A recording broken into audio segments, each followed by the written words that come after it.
दोस्तों स्वागत है आपका आज की बेहद बड़ी और महत्वपूर्ण खबरों में। जी हां, 200 स्पेशल ट्रेनों का परिचालन शुरू।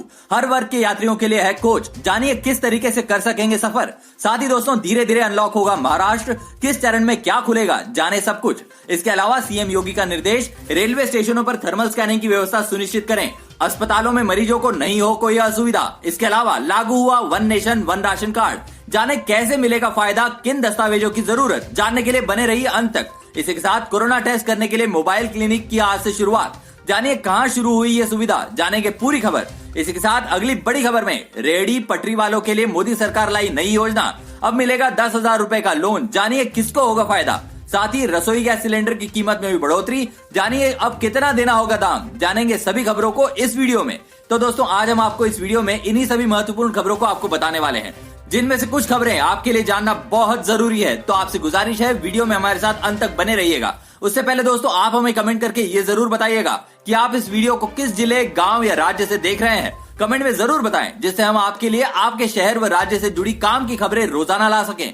तो कमेंट करके जरूर बताएं। उससे पहले दोस्तों अगर आप भी चाहते हैं कि भारत में फैली महामारी और आपकी परेशानी जल्द से जल्द खत्म हो और हालात बिल्कुल सामान्य हो जाए, तो इस वीडियो को दिल से लाइक जरूर करें। तो दोस्तों बिना देरी किए सबसे पहले जान लेते हैं कोरोना महामारी के आज का ताजा अपडेट। दोस्तों आपको बता दें, भारत में कोरोना महामारी के मरीजों की संख्या 1,91,000 से अधिक हो चुकी है और यह संख्या लगातार बढ़ रही है। इनमें से 93,900 से अधिक लोगों का अभी इलाज चल रहा है, जबकि 92,000 से अधिक लोग महामारी को हरा चुके हैं। और दोस्तों भारत में 5,400 से अधिक लोगों की इस महामारी से मौत हो चुकी है। इसी के साथ बढ़ते हैं अगली बड़ी खबर में। जी हां, 200 स्पेशल ट्रेनों का परिचालन शुरू। हर वर्ग के यात्रियों के लिए है कोच। दोस्तों आपको बता दें, भारतीय रेलवे ने 1 जून 2020 से 100 जोड़ी यानी 200 स्पेशल यात्री ट्रेनों का परिचालन शुरू किया है। दिल्ली के 5 रेलवे स्टेशनों सराय रोहिल्ला स्टेशन, नई दिल्ली स्टेशन, पुरानी Delhi station, Hazrat Nizamuddin railway station और आनंद विहार स्टेशन पर पैसेंजर सर्कुलेशन सिस्टम यानी एंट्री और एग्जिट सिस्टम में बदलाव भी किया गया है। आपको बता दें, कुछ घंटे पहले झारखंड, आंध्र प्रदेश और महाराष्ट्र ने इन सेवाओं के बारे में आपत्ति जाहिर की है। इसका समाधान निकालने के लिए चली लंबी बैठक के बाद रेलवे ने कहा कि सभी ट्रेनें अपने निर्धारित कार्यक्रम के हिसाब से ही चलेंगी, लेकिन राज्यों की चिंताओं के मद्देनजर इनके स्टेशनों के ठहराव को लेकर मामूली बदलाव किए गए हैं। सूत्रों ने बताया कि मामले के समाधान के लिए रेलवे मुख्यालय में एक उच्च स्तरीय बैठक की गई। इससे पहले दिन में उन्होंने संकेत दिए कि 3 राज्यों ने कोरोना वायरस के बढ़ते मामलों को लेकर चिंता जताई है और इसे ट्रेनों के परिचालन के लिए उनके विरोध का कारण माना जा रहा है। रेलवे के एक प्रवक्ता ने कहा, झारखंड, आंध्र प्रदेश और महाराष्ट्र ने योजना के अनुसार इन ट्रेनों को चलाने या ठहराव की संख्या को लेकर आपत्ति जाहिर की है। राज्यों के साथ मामले पर विचार विमर्श किया जा रहा है। इस संबंध में किसी भी अन्य घटनाक्रम के बारे में बताया जाएगा। दोस्तों सरकार द्वारा लॉकडाउन में दी गई छूट के फैसले को लेकर आप क्या सोचते हैं, अपनी राय कमेंट में जरूर बताएं। इसी के साथ बढ़ते हैं अगली बड़ी खबर की तरफ। जी हां, धीरे धीरे अनलॉक होगा महाराष्ट्र। किस चरण में क्या खुलेगा, जाने सब कुछ। इसके अलावा सीएम योगी का निर्देश, रेलवे स्टेशनों पर थर्मल स्कैनिंग की व्यवस्था सुनिश्चित करें। अस्पतालों में मरीजों को नहीं हो कोई असुविधा। दोस्तों आपको बता दें, केंद्र सरकार द्वारा शनिवार को लॉकडाउन 5 की गाइडलाइंस का ऐलान किए जाने के अगले दिन राज्य सरकार ने भी अपने दिशा निर्देशों की घोषणा कर दी। राज्य सरकार ने इन्हें मिशन बिगिन अगेन यानी फिर से शुरुआत की मुहिम कहा है। इन दिशा निर्देशों में महाराष्ट्र में भी लॉकडाउन को 30 जून तक कायम रखने का ऐलान किया गया है। केंद्र की गाइडलाइंस के मुताबिक रात 9 बजे से सुबह 5 बजे तक कर्फ्यू लागू रहेगा। इस बार जिन सेवाओं और व्यवसायों को शुरू करने की इजाजत दी गई है, उन्हें शुरू करने के लिए अलग से या कहीं और से अनुमति की जरूरत नहीं होगी। रेड जोन में भी धीरे धीरे चरणबद्ध रूप से पाबंदियों में रियायतें दी जाएंगी। मुंबई के महापालिका क्षेत्र में लॉकडाउन में कुछ हद तक छूट दी गई है। आउटडोर एक्टिविटीज के लिए भी गाइडलाइंस जारी की गई है। दुकानों के लिए ऑड इवन सहित नियम बनाए गए हैं। बात करें यूपी की, तो दोस्तों आपको बता दें, उत्तर प्रदेश के मुख्यमंत्री योगी आदित्यनाथ ने निर्देश देते हुए कहा कि सोमवार से रेल सेवा के प्रारंभ होने के दृष्टिगत सभी रेलवे स्टेशनों पर थर्मल स्कैनिंग की व्यवस्था सुनिश्चित की जाए। स्टेशन पर प्रशासन, पुलिस तथा स्वास्थ्य विभाग के अधिकारी अनिवार्य रूप से तैनात हों। स्टेशन पर आने वाले प्रत्येक व्यक्ति की स्क्रीनिंग की जाए। रेलवे स्टेशन पर हर यात्री को कोरोना वायरस से बचाव के संबंध में हैंडबिल उपलब्ध कराया जाए। आपको बता दें, सीएम योगी ने कहा कि प्रभावी निगरानी व्यवस्था से इंट्रा स्टेट बस सेवा सहित विभिन्न गतिविधियों को प्रारंभ करने में आसानी होगी। गौरतलब है कि सोमवार सुबह से पूरे प्रदेश के अंदर यूपी राज्य सड़क परिवहन निगम ने अपनी बस सेवाएं शुरू की हैं। मुख्यमंत्री ने भारत सरकार के दिशा निर्देशों का पूरी तरह पालन सुनिश्चित कराते हुए अनलॉक व्यवस्था के प्रभावी संचालन के निर्देश दिए हैं। दोस्तों आपकी इस खबर पर क्या राय है, कमेंट में जरूर बताएं। इसी के साथ बढ़ते हैं अगली बड़ी खबर की तरफ। जी हां, लागू हुआ one nation one ration card. जाने कैसे मिलेगा फायदा, किन दस्तावेजों की जरूरत। आपको बता दें, कोरोना संकट के बीच राहत पैकेज का ऐलान करते हुए हाल में वित्त मंत्री निर्मला सीतारमण ने यह भी कहा था कि देश भर में one nation one ration card योजना को लागू किया जाएगा। ये योजना सोमवार यानी आज 1 जून से लागू हो गई है। आइए जानते हैं क्या है ये योजना और इसके लिए किन दस्तावेजों की जरूरत पड़ती है। दरअसल ये योजना मोबाइल नंबर पोर्टेबिलिटी MNP की तरह है। मोबाइल पोर्ट में आपका नंबर नहीं बदलता है और आप देश भर में एक ही नंबर से बात करते हैं। इसी तरह राशन कार्ड पोर्टेबिलिटी में आपका राशन कार्ड नहीं बदलेगा। अगर आसान भाषा में समझे तो एक राज्य से दूसरे राज्य में जाने पर आप अपने राशन कार्ड का इस्तेमाल कर सकते हैं। इस कार्ड से दूसरे राज्य से भी सरकारी राशन खरीद सकते हैं। दोस्तों इसी के साथ बढ़ते हैं अगली बड़ी खबर की तरफ। जी हाँ, कोरोना टेस्ट करने के लिए मोबाइल क्लिनिक की आज से शुरुआत।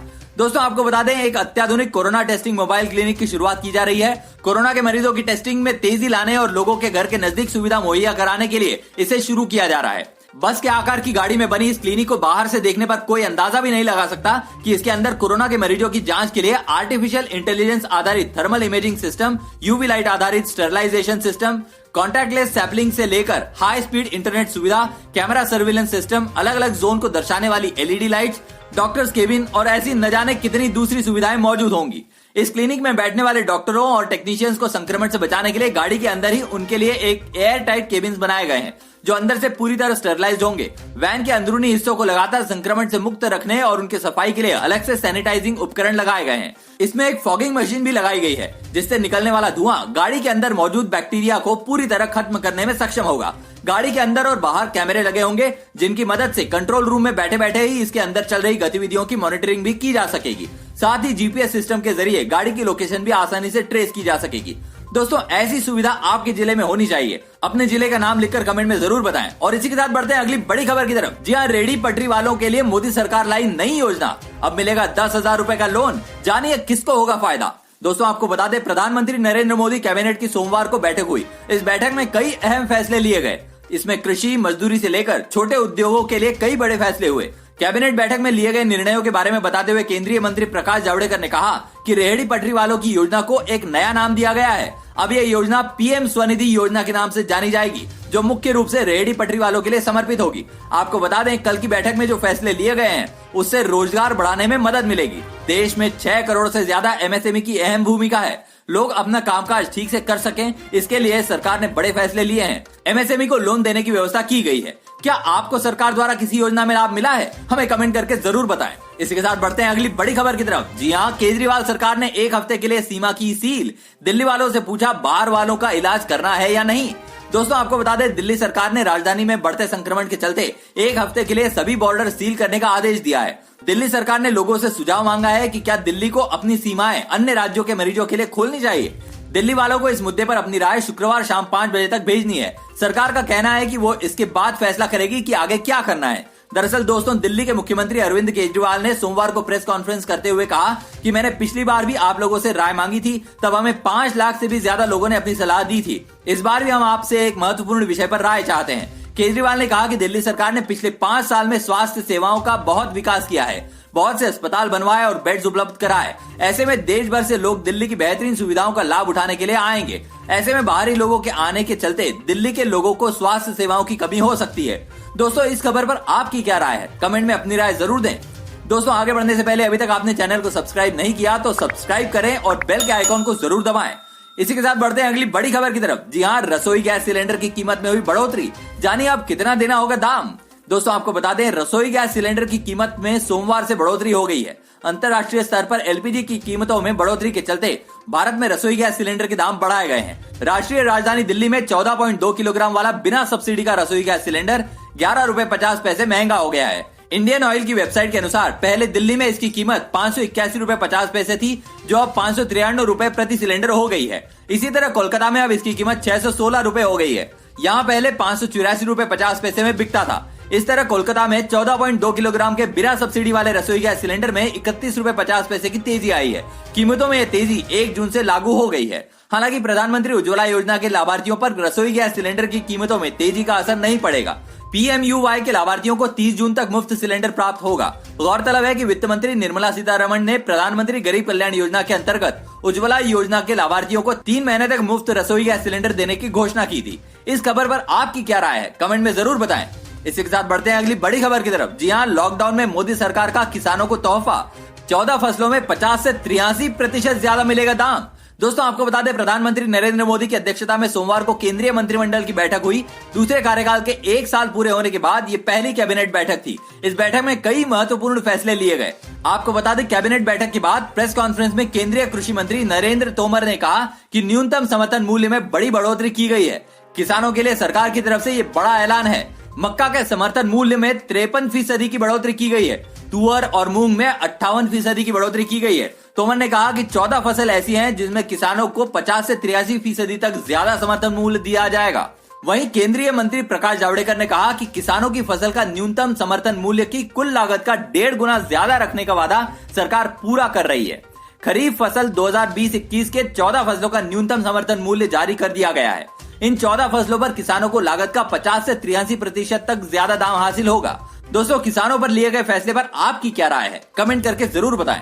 इसी के साथ बढ़ते हैं अगली बड़ी खबर की तरफ। जी हां, स्वास्थ्य विशेषज्ञ बोले भारत में कोरोना वायरस संक्रमण के कम्युनिटी ट्रांसमिशन की पुष्टि हो चुकी है।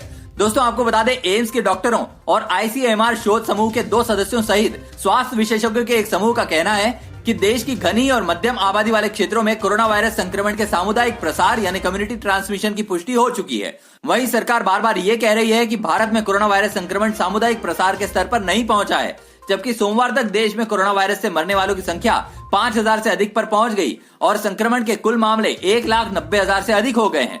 दोस्तों, आप हमारी ये वीडियो किस जिले या गांव या राज्य से देख रहे हैं, कमेंट में जरूर बताएं, जिससे आपके यहाँ की खबर आपको दे सके। तो दोस्तों, ये थी आज की कुछ महत्वपूर्ण और ताजा खबरें। उम्मीद करते हैं इससे आपको काफी कुछ महत्वपूर्ण जानकारी मिली होगी। बस इसके बदले इतना ही चाहते हैं कि आप इस वीडियो को अपने सभी दोस्तों, रिश्तेदारों के साथ फेसबुक, व्हाट्सएप पर जरूर शेयर करें, जिससे वो दिन भर की बड़ी खबरों से अपडेट रह सके।